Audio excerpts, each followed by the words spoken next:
السلام علیکم. د نن نه 2000 کاله مخکې سقراط ویلیو وی کو ته شریف سړی په سیاست کې سنالي نو رزیلان به مشرانی. دغه حال تاسو د خپل معاشري وګورئ چې کم ټوپک مار دی په 2 نمبر طریقې پیسې پیدا کړي په الیکشن کې مخکې ځکه چې وسایل ورسره خلک تیریږي او کو پروفیسوري ډاکټري پړه لیکي داغه سره هغه وسایل او طاقت نه نو هغه روسته را روان د 8 تاریخ الیکشن چې دی انتهایی اهم دی. دا په 76 سال کې داسې موقع نه دراغلی چې عوام او مافیا یو بل ته مخامخ نه دي. عوام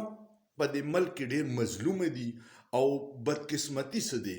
ظالم چې دی هغه ولې طاقتور دی ځکه چې مظلوم تقسیم دی چې کله مظلوم یو ځای شو نو دا 5% اشرافیه چې په دې ملک حکومت کوي د دوی به بیا یو نه چلیږي خو هغوی دا او مظلوم عوامي مظلومان په ځای تقسیم کړي دي چې دوی په خپلو کې لګیا یو موږ ته مخ نه راړي. دا نننی ویډیو زما د هغې 90 لاک اورسیز پاکستانیانو ته پیغام ورکومه چې څوک راتلی شي ووټ له راشي او چې څوک نشي راتلی فونونه آسان شوي په واتس اپ باندې میسیجونه دي نو په پاکستان کې خپل لس دوستانو ته رشتہ دارو ته فون وکړي او هغوی ته دا ووایي چې په هر حالت پرامن طریقې سره پولینګ سټیشن ته لاړ شي او ووټ واچوي. ووټ چې هر چا ته اچوي اب تاسو ته د خپل حلقې د خلکو پته چې څوک په څومره اوبو کې دي خو دا جنگ چې دی دا الیکشن چې کم سازشونه کیږي تاسو وینئ په میډیا باندې د یو خاص پارټۍ ته ټول بډې والی دي او هغوی ورته یو ځای شوي سره د سرکاري وسایلو نو هغه خلک دیوار سره لګولي او هیڅ ته نه پرېږدي. نو په دې 10 تاریخ باندې کو تاسو غواړئ چې په دې 8 تاریخ چې حقیقي ازادي عوامو ته ملاو شي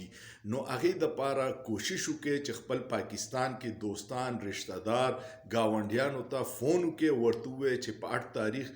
ووټ له لاړ شي. څوک چې سازشونه کوي هغوی اول ووټر یری چې رانه شي چې ټرن اوور لګي ګڼئ نه او دوی کم 2 نمبري کوي یا داندلي کوي چې په اسانه وشي خو چې د 60% نه ټرن اوور سیوا شو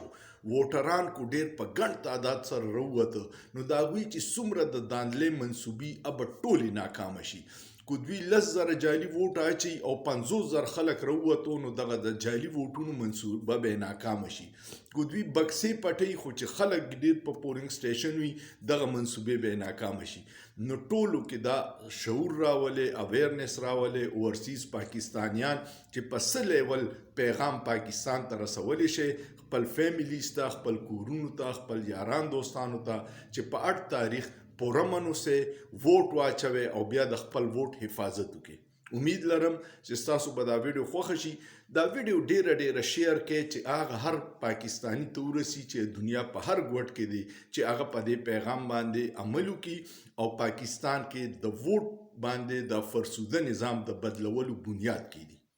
سوچ پیو کې په سوچ کې څه ګناه نشته.